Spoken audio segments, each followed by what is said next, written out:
Good afternoon, boys and girls. This is David Shirley coming to you from somewhere in Missouri, headed back home towards Arkansas. I've got a reaction video for you today. That's right, boys and girls. It's not, I repeat, it is not a carnivore video at all. Well, no, it's not a carnivore video. It's more of a sugary video. It's a sweet video. Let me tell you something. We went over to the Bass Pro Shop today, went through the museum, went through the aquarium, which, by the way, is by far the baddest aquarium on the planet. I mean, well, if there's a better one, somebody send me tickets. I'd like to go. But we have certainly not ever been to anyone that's close to that one. But anyway, I'm getting sidetracked here. We went over there today, went in. There's 7 buses of kids there. I mean, there was a kid in every corner, screaming and yelling and bouncing off the walls. They looked like ping pong balls going back and forth. And I got to thinking, and it kind of bothered me. If you know me, you know I love kids. And over the last few years, I've done a lot of studying. My wife knows, but you guys don't know. To really understand what sugar does to me, but just kind of in general, what does sugar do? How does it affect our minds? How does it affect our children, their development, this and that? And you know, I grew up in a great home. I did. My parents did all they could do. They didn't know nothing about any of this stuff. I was definitely an ADHD kid. They absolutely would have had me on drugs. I'd have been on Ritalin or something. But, you know, as I watch these children and I watch them bounce around, literally bounce around, and I know you know what I'm talking about, it dawned on me, these kids are high. Oh my goodness, some mother just freaked out. No, they're not high. No, they're not high. Yeah, man, I hate to tell you this, but they were freaking speeding. They were high. I was pretty amazed. You know, I grew up in a generation where abusing yourself was pretty common. I've seen a lot of drug abuse. I've seen a lot of people using alcohol and abusing it. And undoubtedly, these kids were just high. Here's the really bad part. They were high on sugar. They were high on, you know, red dye. You can go search that out for yourself. But they were high.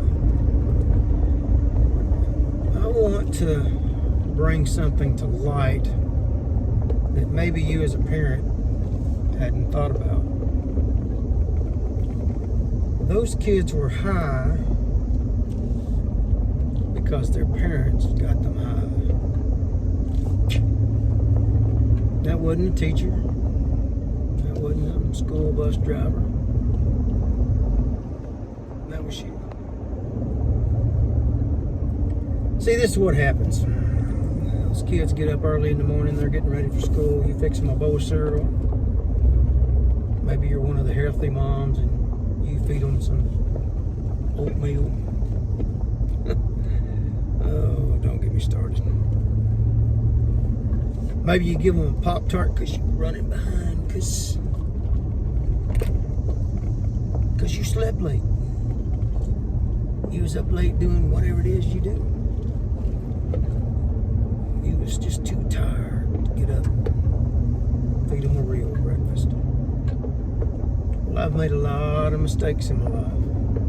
A lot of them. I sure hope we don't have to go through them all here. One of the biggest ones that I've made, though, is how we fed our kids when they were little. Now, we weren't big on sugar. We really controlled their sugar. But we would give them oatmeal for breakfast. Sometimes cold syrup. Homemade pancakes, stuff like that. Biscuits and gravy. My kids can eat biscuits and chocolate gravy until you're sick. But if I could go back and do it again, without question, me or my wife, one every morning, would get up and they would have eggs and bacon for breakfast. Every single day. Every day.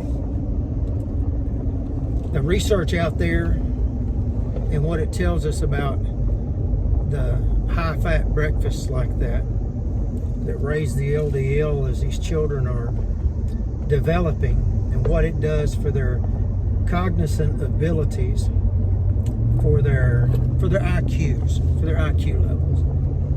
And there are studies out there that show 15, 20 points higher. Some of them will show 30 and 40 points higher, which is staggering. That's a staggering number. But we don't want to talk about that.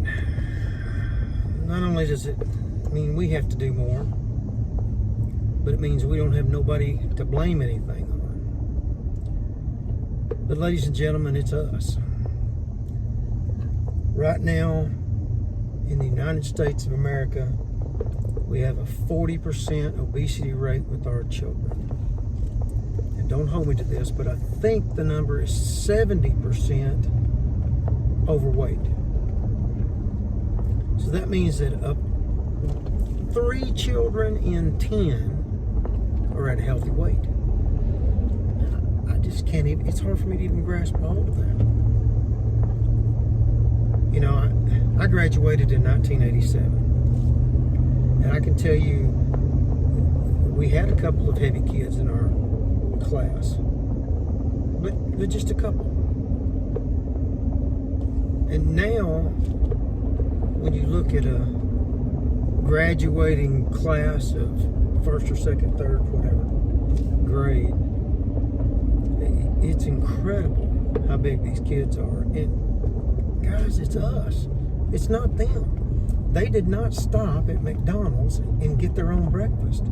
They didn't do that. They did not bring home Pop-Tarts and Kellogg's Special K or whatever it is they're eating.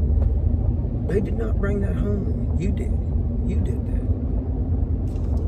They're that size because they're mimicking the way you eat, or they're just eating what you put in front of them. It's your fault. And I think it even goes past that. I think part of this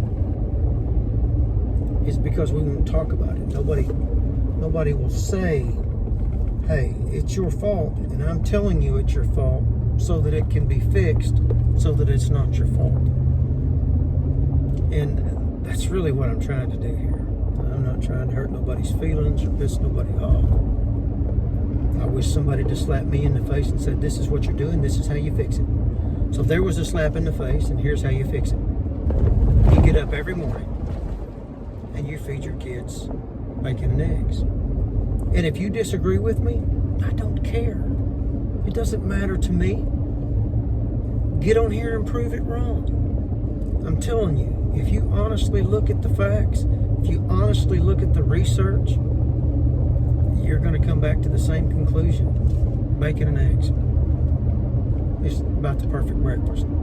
The fat's right. Oh, that'll make my kids fat. Interestingly enough, I'll bet you money they lose weight. I'll bet you money that they sleep better. I'll bet you money that their grades go up, their teacher's happier, and you don't spank your kids as much. I'm gonna almost bet you money. Now, somebody's gonna say, well, you know, you can't just cut it. I'm not saying you gotta cut all your sugar out. I'm not saying that at all. Now, if your kid's a diabetic, cut his freaking sugar out. All of it, 100% of it. Get rid of it all. You might get rid of his diabetes altogether. I'm not telling you, though, that a kid can't be a kid. Now, I'm probably not going to ever eat pizza again. Now, let's not be stupid, though. If you've got a teenager, they're going to eat a pizza again. It's just going to happen. So that we need to control the things that we can control. We need to be sure that those kids are active. We need to be sure that they're as healthy and that they have as many opportunities as they have. That's really what this is about. So listen, as we go forward, ask questions. Look around, see what you can figure out. The answers are there. I love you guys. Hope you have a great